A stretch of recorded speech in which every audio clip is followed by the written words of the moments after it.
The following is a Tony Lasano podcast, an Opie show on the Radio Misfits Podcast Network.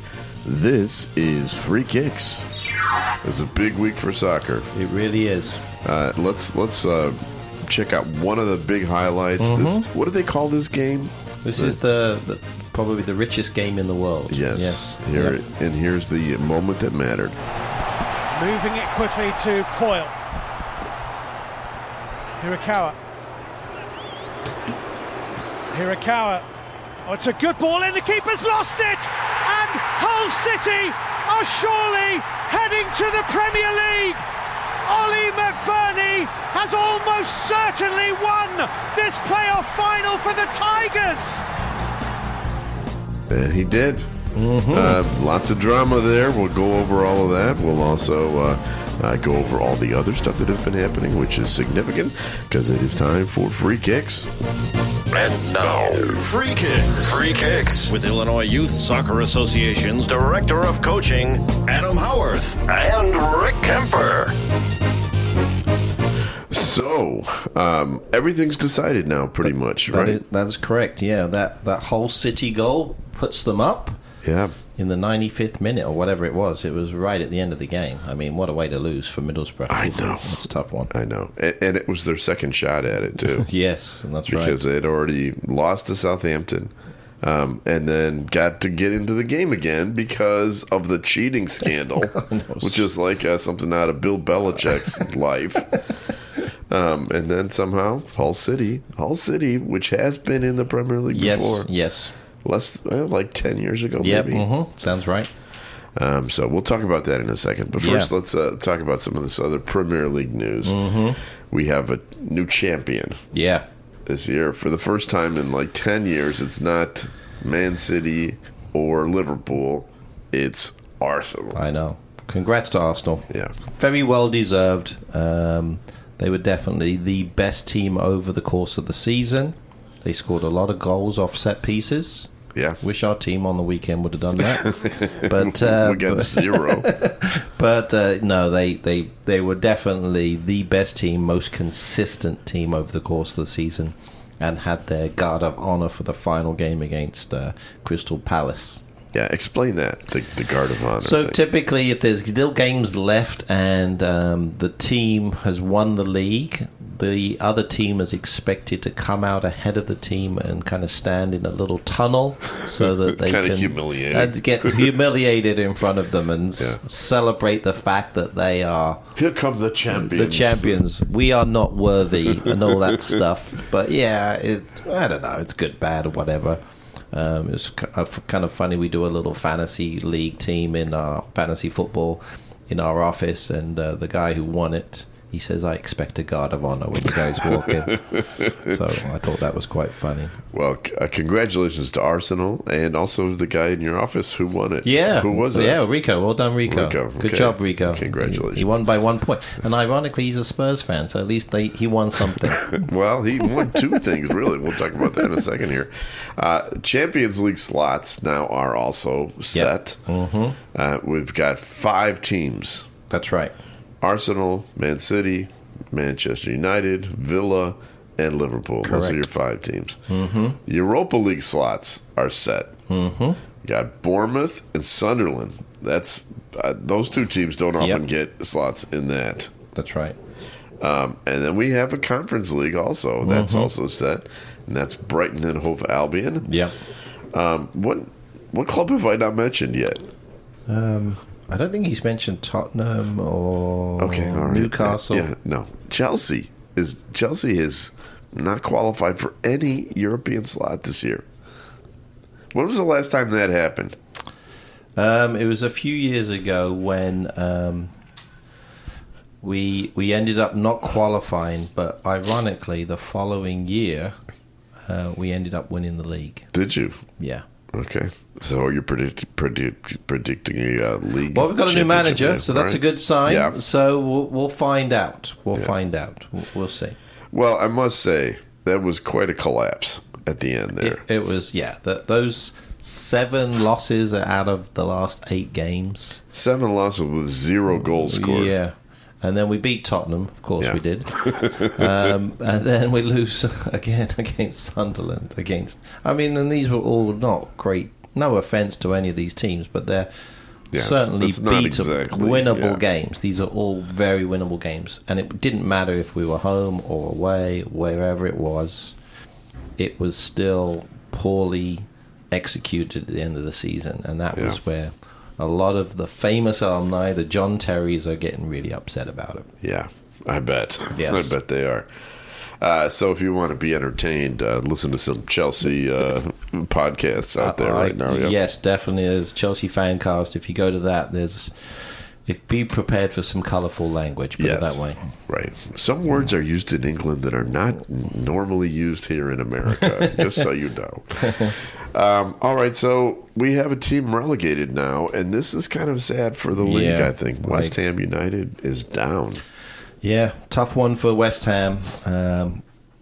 They had to win, and they had Tottenham needed to lose. Right.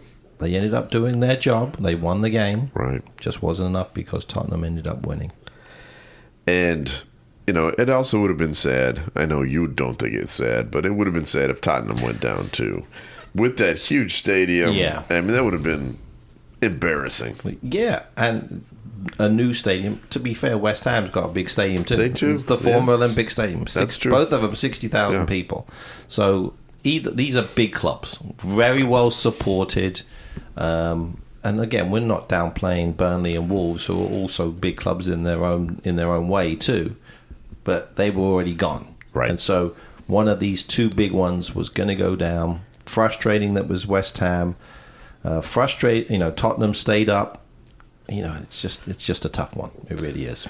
Well, so what happens every time a big club like this goes down? There's tons of players on that because they had a big payroll. Mm-hmm. They had a lot of expensive players on their team. No question. So let's go over some of these players that might be available for other teams. Mm-hmm.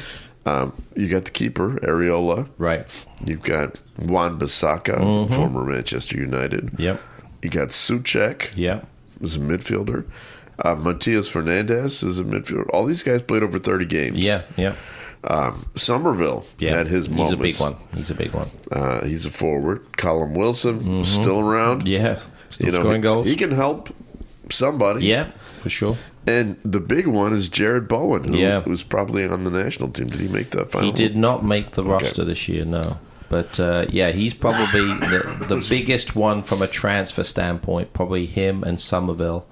Those are the two are probably going to be most looked at, for sure. Have you heard any rumors yet about where they might be going? Nothing yet. Knowing Chelsea, they like wingers. We've got 15,000 of them. I wouldn't be surprised. I think there was some early links with Chelsea, with both Somerville and Bowen. As for the other teams who need it, I think, an Arsenal possibly could look at one of those two players, and they're going to probably want to strengthen on one of the sides, depending on how it is. Man United possibly as well. Yeah, are teams there, but even Liverpool. And Liverpool, they're losing Mo Salah. That's right. They're losing more than anybody. Yeah, true. Yeah, exactly. They've got that one side, and John Robertson's going as well. Mm-hmm. Although they spent so much money last year, I don't know how much they have left over. That's true. That's true. But we'll see. So that makes it interesting. Mm-hmm. Now we mentioned that Salah and Robertson are leaving Liverpool. Yeah.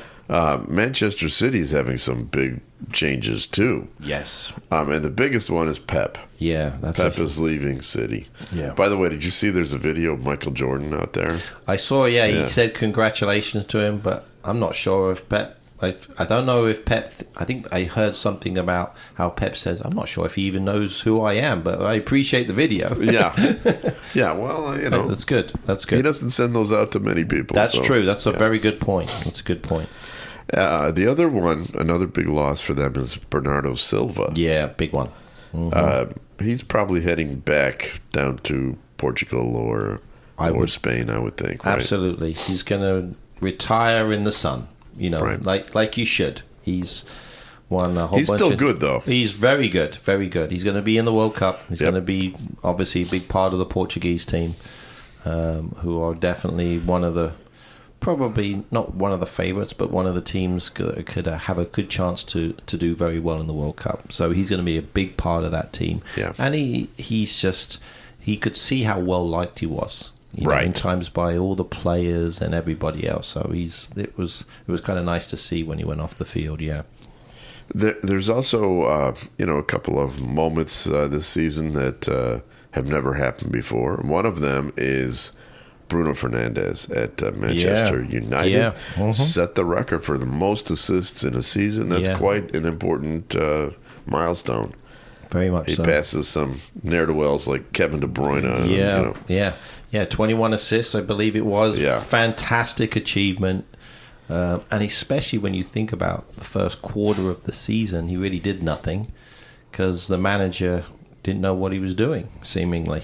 And then they get a new manager in Michael Carrick, and has just turned it around. Congrats to him, getting a 2-year contract with the possible of another 1-year extension. So he is, you could argue, was manager of the year in some respect. Yeah, sure. Because he got them into Europe. He got them back into Europe again. Into the Champions League. That's right. And they were like mid-table when he took over. Very, very average. Yeah. Very average. So congrats to him, the new Ole Gunnar Solskjaer. We'll see how it goes. We'll see. And then finally, we talked about Hull City moving up. What drama? Talk about this cheating scandal, because this is a very weird story. Yeah, definitely strange. Supposedly, I mean, again, it was found that they were guilty of sending some interns, of all people, to go watch a training session. Didn't even pay them. Exactly. The poor guys were doing it on their own whim. And to send back information to the manager about their upcoming opponent. And it was a big, big, big mess. The amazing thing about it is the manager signed off on this. Right. But the manager is still there. They haven't fired him yet. Oh. So what's happening with that? I don't know. That's as of Tuesday when we do the podcast. But it wasn't a German guy, was it? No, it wasn't a German guy. I don't believe. I can't, off the top of my head, can't remember. But he said it was okay. He thought it was okay. Yeah. It may go on in other countries, but a few years ago we had a similar situation with Bielsa and Frank Lampard. Bielsa did that. He got fined £200,000, whatever it was. This one was obviously even bigger, getting expelled from the playoffs. Yeah. And they would have been in the final, so Middlesbrough went through. So, crazy stuff going on. I'll give the English Football League a lot of credit for making a bold decision. They did.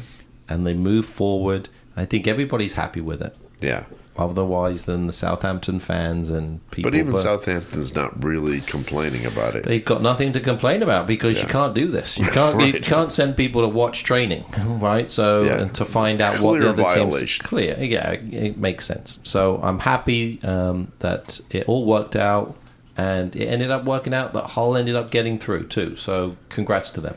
Yes, congrats, but boy, do they have a big hill to climb now. I can predict they will be bottom of the league next year. Same. I mean, I looked at their roster. There's nothing there.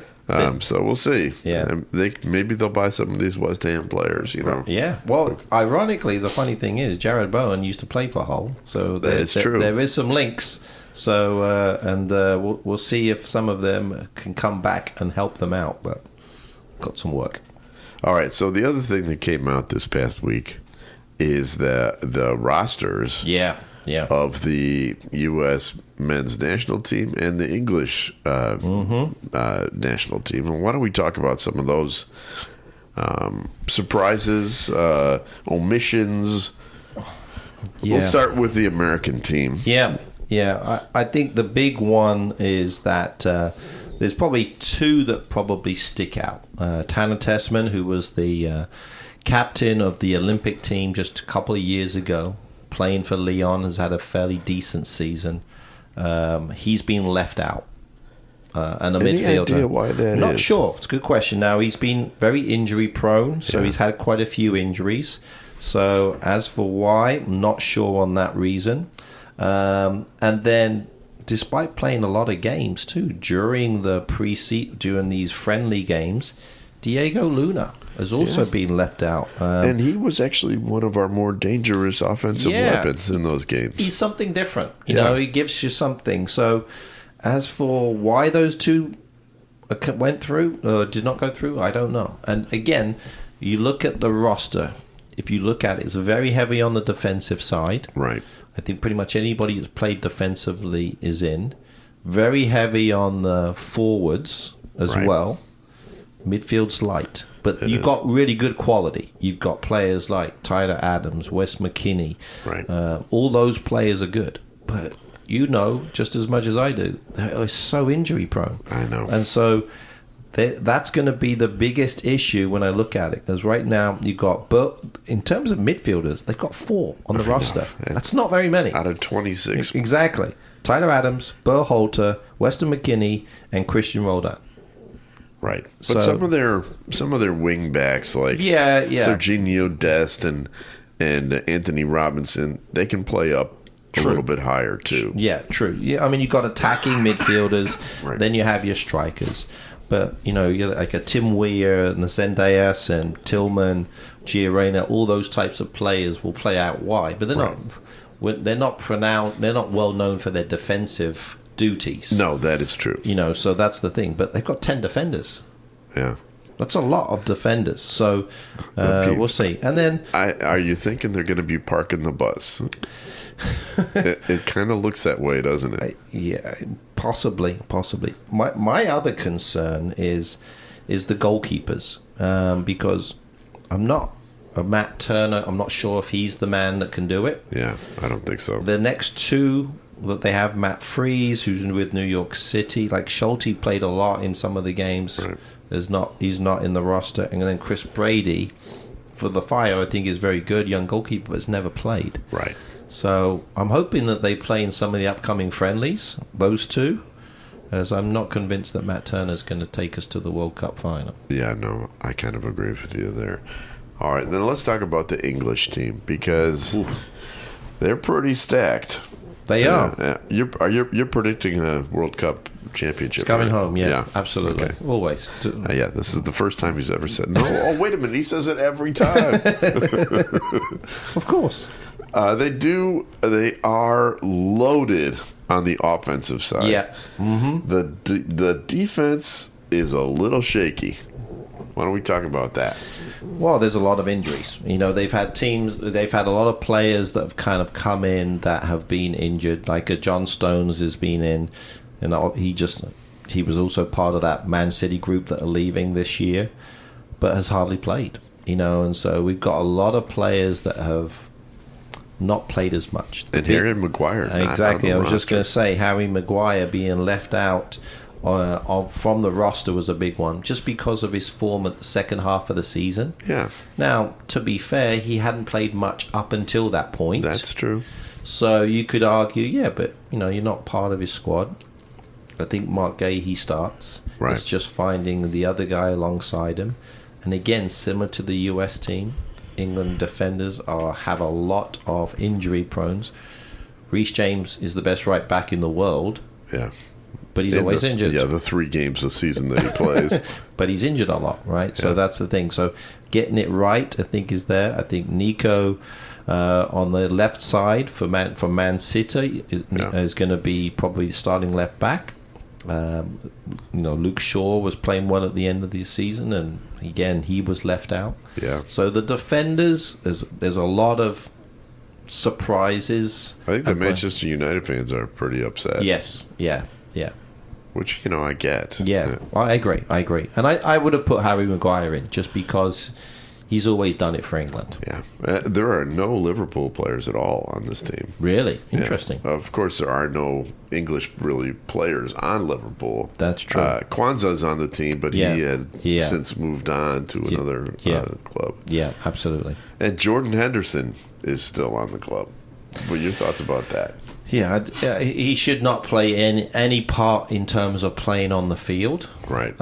He's there more as a senior player to kind of rally the troops, to keep the confidence up. I completely understand that. But in my opinion, again, it's my opinion, he could have been a coach. Yeah. There's no limit to coaches. You could be the assistant to the assistant to the assistant. It doesn't matter. Why waste a spot when you could have had maybe Cole Palmer or Phil Foden for Jordan Henderson? Yeah, I totally agree with that. I mean, I would take either one of those guys over Jordan Henderson, and I love Jordan Henderson. Yeah, and I agree. I mean, for me, Cole Palmer and Phil Foden's been very inconsistent. He's played a lot, but he was actually dropped for most Man City games. Cole Palmer's injury been up and down consistently, has not been there, but again has shown at times for England, scored in the last Euros, can do it, and he's something different. Yeah. And I think that was the disappointing part. He's a guaranteed penalty shot. Yeah. Which could come up. Right. And they did add one in Ivan Toney, who's playing in Saudi Arabia. And that was kind of a surprise choice, too. Definitely surprised. But I'm okay with him, because I think he adds, again, something different. You know, if we're chasing the game, we put him up with Harry Kane, maybe even Ollie Watkins. Let's play with the front three. That's going to cause trouble for teams. Who are your starting four in the front? You know, I think you've got, so 8, 9, 10, 11. Yeah, so I think you're going to look at probably in the holding midfield, again, depending on how it works, you're probably looking at Declan Rice at the 6. The 6. Then there's a whole mixture of players. I would even go with Eze and Bellingham as the 8 and the 10, potentially. But there's also the potential of having a second, Elliot Anderson as that holding 6. There could be 2 holding 6s, whatever. That's really up to him. On the outside, Bukayo Saka all day long. Right, for sure. On the left-hand side, probably looking at either Rashford or Anthony Gordon. Probably go with Rashford. Yeah. And then as the striker up top, it's Harry Kane. That's a pretty good offense. Yeah. I mean, very few teams are going to be able to match that kind of firepower. I totally agree, and you've got options. Even if they're not doing it, you've got a person that can come in and get the job done. So, absolutely, I think it's going to be really, really solid group of players. And Harry Kane is in the best form of his life. Yeah. 60 goals this season. He scored 3 in the Deutsche Pokal over the weekend. Right. I mean, hat trick. Yeah, he's great. You think he's going to win the Golden Boot this year? If he does, and I'll be shocked. I mean, I don't know who else is close to him, to be honest. I mean, he scored a goal a game. What else can you do? Right, exactly. Yeah. All right, Free Kicks is brought to you by the Illinois Youth Soccer Association. Illinois Youth Soccer has been proudly serving the Illinois soccer community since 1975 and has a strong history of credibility. Illinois Youth Soccer is a non-profit corporation, official state association, and charter member of the U.S. Soccer Federation, administers U.S. Soccer Federation coaching programs, U.S. Soccer Federation Olympic Development Program, and the U.S. Soccer Federation referee programs. For more information, go to illinoisyouthsoccer.org. And now, the latest Chicago area soccer news. Soccer news. With Coach Adam. What's exciting is, not this weekend, the following weekend, U.S. national team is going to be in Chicago. Yes, I'm going. We're all going to be there. I'm excited about that. They play Germany, which will be a great game. Oh, my God. I don't know what jersey to wear. It's going to be a friendly. It's their last warm-up game, so we're excited to do that. So I'm also helping out with a course with US Soccer there to help the inner city group, so we're doing some grassroots education at the same time, so excited about that. And then also want to just give a little congrats to all the teams that are preparing themselves for some state finals, not this weekend, the following weekend. They had a busy weekend this past weekend. Up in Rockford, lots of President's Cup champions and State Cup semi-finals. So when everything's said and done, I'll have a full list of champions, and we'll give the kudos to all the teams. And the nice thing about this with the State Cup is you win the State Cup, you go straight to the National Championship now. There's no regionals. It's straight to Nationals. So exciting times for those. So they've got a lot to play for. And again, coaching education continues. People interested, check our website if you've got any interest in B licenses. C license will be later on in the year. Got a couple of D licenses out there for people to register, and then we'll start throwing in some a big plethora of courses with grassroots in preparation for the fall season. Before you know it, the season will be upon us again. Yeah, that's true. And before we get there, there's going to be a World Cup. That's right. Which we'll talk about next week. But right now it's time for this. Time now to guess the Premier League star. Okay, let's see if you can do this. Yeah. Okay. All right. This week's Premier League star is 26 years old. Okay. So he's played professionally in 2 countries, England and Germany. Okay. He also plays on a national team, just not on either England or Germany. Oh, so he doesn't play for England or Germany. Correct. Okay. He's a defender. He wears blue and red stripes in his uniform, but red, white, and blue in his heart, and he's glad all over. Oh, you got it. You gave it to me on that one. I did. That was and I was kind of thinking it might. I was going down that road. So center back plays for the U.S. men's national team. Yep. Won't be playing in the Conference League. No, actually, he won't be playing because he's hurt. Yeah, exactly. Yeah, he got really bad injury. Ankle. Yeah, so we're hoping he'll be back. I think he's going to be back for the World Cup. They say that, but torn ligaments, I don't know how that works exactly. But yeah, exactly. I hurt my toenail, and I'd be struggling to be back. But yeah, so Chris Richards. That's right. Excited for him. Hopefully everything works out. One thing about Chris Richards is his hair. 1 minute is short, 1 minute it's like a big fro. He loves his hairstyles for sure. I love the fro. I've always been a big fan of the fro ever since the 1970s. Yes. Yeah, those were the cool dudes with the giant fros. Absolutely. But yeah, good for him. I'm excited to see that he's on the national team and he's going to be a key defender for us for sure. I think him and Tim Ream are probably the 2 starting centre backs. And you got to say, he's done quite well in the Premier League. Great. I mean, he's a starter on a team that has consistently been punching above their weight. That is correct. Won the FA Cup last year, won the Community Shield. They're now in the Conference League final this week. Yeah. Good for them. And he's a key member of that team. Yeah. He's not just another guy. Yeah. The last clue I had, if for some reason you didn't get that easy clue, was someone with a very similar name had a big hit with the song "Devil Woman" in 1976. Oh, okay, there you go. Cliff Richard. That's right, Cliff Richard. Yeah, absolutely, yes. All right. Also an Englishman. Right? Yeah. Okay. We carry on. Now time for Adam's Weekend Soccer TV Tip. Well, I think I know what it's going to be. Let me guess. It's the Conference League final. No, it has to be Saturday, Champions League final. What an opportunity for Arsenal. Yeah. They are massive underdogs. Massive. I mean, PSG is just... Despite being the Premier League champions. I know. They are an underdog. And rightfully so, having watched PSG play. Yeah. PSG tore Bayern Munich apart. Yeah. And they've torn everybody apart after probably an average, group stage effort. Right. As always. But it doesn't really matter. Yeah. And arguably, and the frustrating thing probably is, and to be fair, Arsenal were the best team in the group stages because they were top of the table. They were.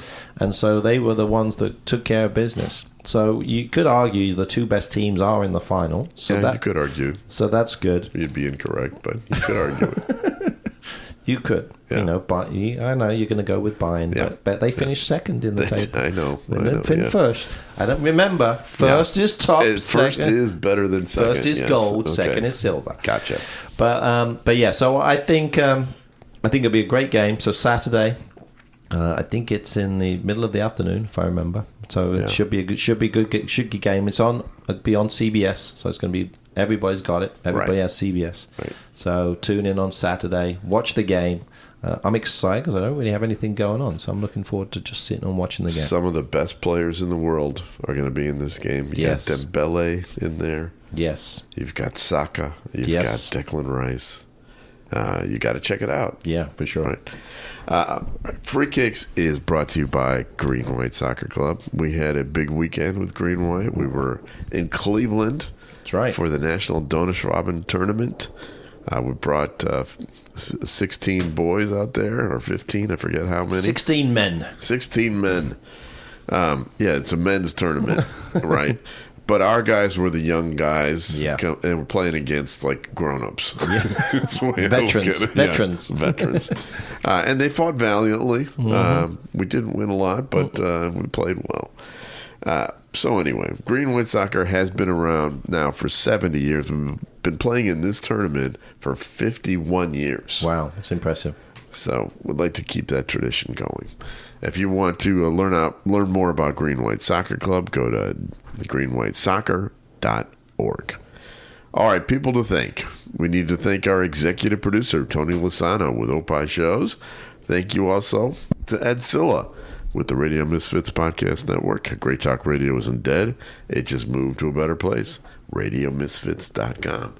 And we're coming back again next week. Of course, yeah. With a brand new episode of Free Kicks.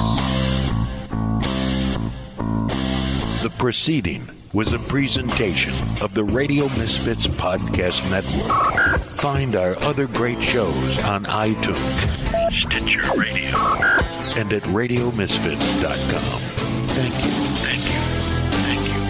This has been a presentation of Opie Productions. Tony, can you shut up? This is Minutia Men with Rick and Dave. So, Dave, what will people get when they hear Minutia Men? Well, Rick, worthless information about things in the news, Celebrity tidbits, stories, Cubs trivia, very little profanity, Nazi stories, and lots of nudity. And that's just a taste of what you'll get. every week, Podcast episodes every week. Yeah. Tony Lasano Podcast, an Opie production on the Radio Misfits Podcast Network.